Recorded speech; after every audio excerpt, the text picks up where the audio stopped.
మా latest videos కోసం మా ఈ తెలుగు న్యూస్ ఛానల్ సబ్స్క్రైబ్ చేసి గంట సింబల్ యాక్టివేట్ చేసుకోండి. స్త్రీలు తలకు స్నానం చేసేటప్పుడు ఈ తప్పులు అస్సలు చేయకండి.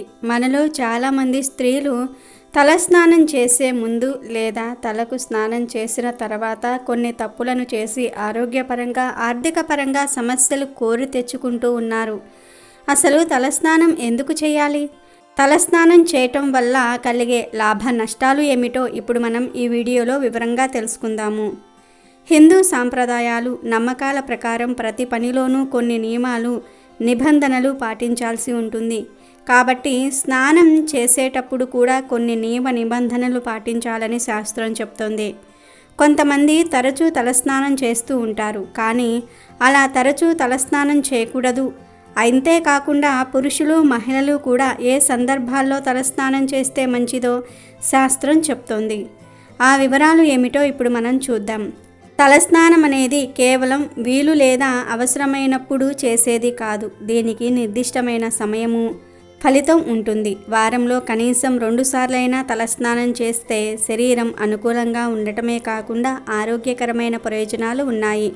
ఉదయం నుంచి సాయంత్రం వరకు కష్టపడి పనిచేసి ఇంటికి వచ్చి శుభ్రంగా స్నానం చేస్తే ఎంతో ప్రశాంతంగా ఉంటుంది. అందులోనూ తలస్నానం చేస్తే శాస్త్రం ప్రకారం కూడా అనుకూలంగా ఉంటుంది. అసలు స్నానం లేదా తలస్నానం ఏ సమయంలో చేయాలి అనే విషయాన్ని తెలుసుకుందాం. అలాగే తలకు స్నానం చేసేటప్పుడు చేయకూడని తప్పులు ఏమిటో కూడా ఈ వీడియోలో వివరంగా తెలుసుకుందాం. అంతకన్నా ముందు మా వీడియో నచ్చితే లైక్ చేసి షేర్ చేయండి. అలాగే మా ఛానల్ని కూడా సబ్స్క్రైబ్ చేసుకోండి. ఇక వీడియోలోకి వస్తే, కొందరు రోజుకు 2 సార్లు స్నానం చేస్తూ ఉంటారు. కొందరు వారంలో 2 లేదా 3 సార్లు స్నానం చేస్తూ ఉంటారు. ఇంకా కొందరు ప్రతిరోజు ఉదయం లేదా రాత్రి వేళల్లో స్నానం చేస్తూ ఉంటారు. అయితే శాస్త్రాల ప్రకారం ఉదయం పూట మాత్రమే స్నానం చేయాలి. అలా చేస్తేనే ఉత్తమ ఫలితాలు వస్తాయి. ఇతర సమయాల్లో ఎందుకు చేయకూడదనే వివరాలను ఇప్పుడు మనం తెలుసుకుందాం. హిందూ మత విశ్వాసాల ప్రకారం బ్రహ్మ ముహూర్తం స్నానానికి అత్యంత అనుకూలమైన సమయం. ఈ సమయం స్నానానికి శుభప్రదమని భావిస్తారు. ఈ సమయంలోనే శరీరాన్ని మనసును శుభ్రంగా ఉంచుకొని భగవంతుని ఆరాధనలో నిమగ్నమైపోతారు. ఈ ముహూర్తంలో కుదరకపోతే శివ లేదా హరి ముహూర్తంలో కూడా స్నానం చేయవచ్చు. బ్రహ్మ ముహూర్తం తర్వాత వచ్చే సమయమే శివ హరికాలం. ఈ సమయం కూడా స్నానానికి అత్యంత అనుకూలం. అయితే మధ్యాహ్నం వేళల్లో స్నానం చేయకూడదు. అయితే సూర్యాస్తమయ సమయంలో స్నానం చేయొచ్చు. బ్రహ్మ ముహూర్తము, శివ ముహూర్తము, హరి ముహూర్తాలు స్నానం చేసేందుకు శుభప్రదమైనవి. బ్రహ్మ ముహూర్తం తెల్లవారుజామునే 3:30 ప్రారంభమై ఉదయం 5:30 ముగుస్తుంది. శివ ముహూర్తం ఉదయం 6 గంటల నుంచి ఉదయం 8 గంటల వరకు ఉంటుంది.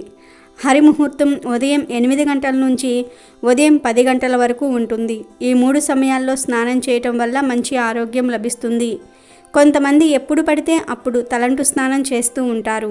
అది ఏమాత్రం మంచిది కాదని చెప్తారు పండితులు. తలస్నానానికి తలంటు స్నానానికి మధ్య వ్యత్యాసం ఉందన్న విషయం ప్రతి ఒక్కరూ ముందుగా గమనించాలి. తలస్నానం అంటే తలమైన నీళ్లు పోసుకొని చేసే స్నానం తలస్నానం. తలంటు స్నానం అంటే తలకు ఒంటికి నూనె రాసుకొని కుంకుడుకాయలతో కానీ షాంపూతో కానీ చేసే స్నానం తలంటు స్నానం. దీనినే అభ్యంగన స్నానం అని కూడా పిలుస్తారు. ఆడవాళ్ళు ప్రతిరోజు తలస్నానం చేయకూడదని శాస్త్రమే చెప్తుంది. మగవాళ్ళు ప్రతిరోజు తలస్నానం చేయొచ్చునని సూచిస్తుంది. అసలు తలస్నానమైన తలంటు స్నానమైన సూర్యోదయానికి ముందే చేస్తే చాలా మంచిదని చెప్తూ ఉంటారు. పొద్దుపోయిన తర్వాత చేసిన లేదా తిన్న తర్వాత చేసిన దాని ఫలితం ఉండబోదని, అనారోగ్యాలు కలుగుతాయని చెప్తూ ఉన్నారు. అయితే వృద్ధులు అంత ఉదయాన్నే కాకుండా కాస్త ఎండ వచ్చిన తర్వాత చేసినా పర్వాలేదు. ఇక తలస్నానమైనా తలంటు స్నానమైనా ప్రతిరోజు చేయటం మంచిది కాదు. కొన్ని రోజులలో తలంటు స్నానం చేయటం వల్ల ప్రతికూలమైన ఫలితాలు కూడా ఉంటాయి. ఇక తలంటు స్నానం విషయానికి వస్తే ప్రత్యేకమైన కొన్ని రోజులను కూడా సూచించటం జరిగింది. ఏ రోజు తలంటు స్నానం చేస్తే ఏ విధమైన ఫలితాలు కలుగుతాయో ప్రస్తుతం మనం తెలుసుకుందాం. తలంటు స్నానాన్ని వారానికి 2 సార్లు చేస్తే మెరుగైన ఫలితాలు ఉంటాయి.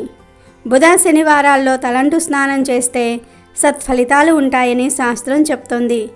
మిగతా రోజుల్లో తలంటు స్నానం చేస్తే ప్రతికూల ఫలితాలు కలుగుతాయని చెప్తూ ఉన్నారు. ఇక ఆదివారం రోజు తలస్నానం కానీ తలంటు స్నానం కానీ చేస్తే అనుకూలం కాదు. దానివల్ల అనారోగ్యం కలుగుతుంది, సంతానానికి కీడు చేకూరుతుంది, అది చాలా దుఃఖాన్ని కలిగిస్తుంది. ఇక సోమవారం నాడు తలస్నానం లేదా తలంటు స్నానం చేస్తే లేనిపోని ఆందోళనలు కలుగుతాయి, భయం వెంటాడుతుంది, శరీరం కాంతిని కోల్పోతుంది. మంగళవారం నాడు తలస్నానం లేదా తలంటు స్నానం చేస్తే ఆయుక్షీణం కలుగుతుంది, భర్తకు పీడ కలుగుతుంది, విరోధము అపాయం కలుగుతుంది.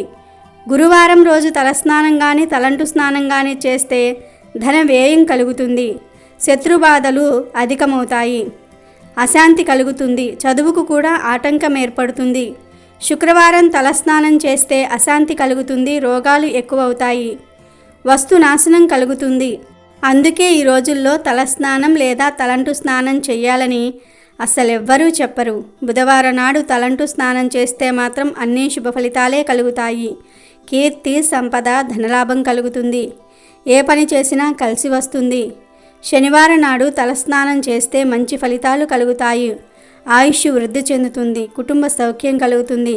అన్ని విధాలుగా శనివారం నాడు తలస్నానం చేయటం లాభిస్తుంది. ఈ 2 రోజుల్లో తలంటు స్నానం చేస్తే దరిద్రదేవత మనల్ని విడిచి వెళ్ళిపోతుంది. ఇక ఇవి కాకుండా పండుగ రోజులు, పర్వదినాలు, శుభకార్యాలు, పుట్టినరోజుల సమయంలో తలస్నానం లేదా తలంటు స్నానం చేయడానికి ఎటువంటి నిబంధనలు లేవు. శాస్త్రం ప్రకారం తలస్నానం చేసిన రోజు ఎవరైనా సరే ముత్తైదువ ఇంటికి వస్తే ఎంతో మంచిదని భావిస్తారు. వచ్చిన మహిళకు పసుపు, కుంకుమ, మట్టి గాజులు దానం చేస్తే శుభం జరుగుతుందని అంటారు. స్త్రీలు తలస్నానం చేసే సమయంలో జుట్టు పూర్తిగా విరబూసి చేయకూడదు. జుట్టు చివర్లో ముడివేసుకొని తలంటు పోసుకోవాలి. ఇలా చేస్తే శుభకరంగా ఉంటుంది. తలస్నానం ఎలా పడితే అలా చేస్తే అది జుట్టును బలహీనపరుస్తుంది. అందుకే ఈ పద్ధతి ప్రకారం హెడ్ బాత్ చేయాలి. నేరుగా హెయిర్కి షాంపూ అప్లై చేయటం, ఎలా పడితే అలా జుట్టు రుద్దటం చేస్తారు. ఇలా చేస్తే అది జుట్టు నాణ్యత మీద ఎటువంటి ప్రభావం చూపిస్తుందనే విషయం మీద ఎక్కువగా అవగాహన ఉండదు. అందుకే ఎక్కువగా జుట్టు రాలే సమస్యతో ఇబ్బంది పడతారు. జుట్టు తడిగా ఉన్నప్పుడు విరిగిపోయే అవకాశం ఎక్కువగా ఉంటుంది. మనం చేసే కొన్ని చిన్న చిన్న తప్పులు జుట్టు సమస్యల్ని తీవ్రతరం చేస్తాయి. అందుకే హెయిర్ కేర్ విషయంలో జాగ్రత్తలు అవసరం ఉంది. జుట్టును సరైన మార్గంలో వాష్ చేసుకోవటం వల్ల ఎటువంటి ఇబ్బందులు ఉండవు. జుట్టు రాలే సమస్యకు చెక్ పెట్టేయవచ్చు. షాంపూ ఖచ్చితంగా జుట్టును శుభ్రపరుస్తుంది. వారానికి 1 లేదా 2 సార్లు జుట్టును కడిగేందుకు షాంపూ చేసుకోవచ్చు. కానీ అంతకంటే ఎక్కువ సార్లు మాత్రం చేస్తే అది జుట్టును బలహీనపరుస్తుంది. షాంపూ ఎక్కువగా చేయటం వల్ల జుట్టులో ఉండే సహజ నూనె, తేమ తగ్గిపోతుంది. దానివల్ల జుట్టు నిర్జీవంగా కనిపిస్తుంది. తలస్నానం గోరువెచ్చని నీటితో చేయాలి. జుట్టు తడిగా ఉన్నప్పుడు చాలా పెలుసుగా ఉంటుంది. తలస్నానం చేసిన వెంటనే టవల్తో బాగా రుద్దటం వల్ల జుట్టు రాలిపోయే అవకాశం ఉంది. టవల్ ఉపయోగించి పొడిగా ఉండేలాగా రుద్దటం వల్ల జుట్టు చిక్కుబడిపోయి చిట్లిపోతుంది. అందుకే కాసేపు గాలికి ఆరబెట్టుకొని ఆ తరువాత జుట్టును మెల్లగా తుడుచుకోవటం మంచిది. ఇలా సున్నితంగా ఆరబెట్టుకోవటం జుట్టుకి ఆరోగ్యకరం. తల తుడిచేందుకు కఠినమైన టవల్ని ఉపయోగించకూడదు. తలకు స్నానం చేసేటప్పుడు ఆడవారు ఈ తప్పులు చేయకుండా జాగ్రత్తగా ఉండండి. అమెజాన్లో బెస్ట్ డిస్కౌంట్స్ కోసం వీడియో డిస్క్రిప్షన్లో లింకు ఉంది, చూడండి. అలాగే మా టెలిగ్రామ్ ఛానల్ సబ్స్క్రైబ్ చేసుకోండి.